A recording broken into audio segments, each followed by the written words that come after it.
Gue percaya ya orang yang level 1 ini yang menukar tenaga mereka untuk mendapatkan uang, ini punya satu masalah yaitu cognitive bandwidth. Di mana orang yang kerja 7 jam, 10 jam angkat-angkat capek setiap hari, itu udah nggak ada tenaga buat belajar skill baru atau buat belajar something new. Jadi mereka pulang kerja jam 7 atau 8 malam capek, ya makan bobo, terusnya besoknya bangun lagi. Jadi padahal yang mereka harus lakuin ya, mereka harus store sedikit energi ya buat mereka keluar, terusnya mereka belajar something new atau skill yang baru mereka bisa keluar dari lingkaran ini. Ada study ya dari Harvard sama Princeton, kondisi kemiskinan, kondisi hidup susah ya secara finansial, itu menurunkan IQ sebesar 13 poin. By the way, fun fact, 13 poin itu merupakan satu hari lu bekerja, satu hari lu nggak tidur, yaitu IQ lu bisa turun tuh 13 poin. Jadi level 1 itu punya implikasi kognitif kita ngomong ya. Ketika lu itu butuh energi buat atau tenaga buat keluar dari level 1 ini, dari piramida ini, misal lu dari level 1 ini ya pengen naik ke level 2, ya satu pengen naik ke 2, ini kan lu butuh energi.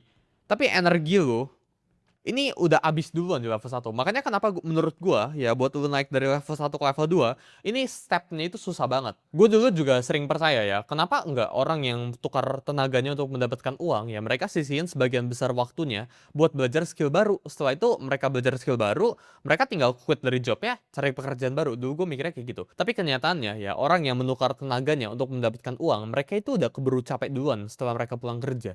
Jadi mereka nggak bisa jawabannya. Dan kita juga lihat di luar sana, kenapa kalau kita cek ya, orang tuanya itu kuli, orang tuanya itu ojol, anaknya itu cenderung jadi ojol juga. Atau pekerjaan itu sama, labor work sifatnya. Karena sejak kecil ya, anaknya itu udah lihat orang tuanya itu menukar tenaga mereka untuk mendapatkan uang. Jadi anaknya ini udah kira ya untuk mendapatkan uang, itu lu harus tukar tenaga lu. Makanya anaknya ini cenderung melakukan pekerjaan di level 1 ini. Mental model uang itu datang dari capek, ya itu udah dibuild dari umur 10. Sebelum mereka itu punya kemampuan kritis buat berpikir. Jadi setelah mereka bertumbuh dewasa ya, ini mental model yang mereka bawa. Mereka itu udah nggak berpikir kritis lagi karena sejak awal ya kepercayaan mereka itu udah ya kalau lu pengen dapetin uang ya lu harus capek.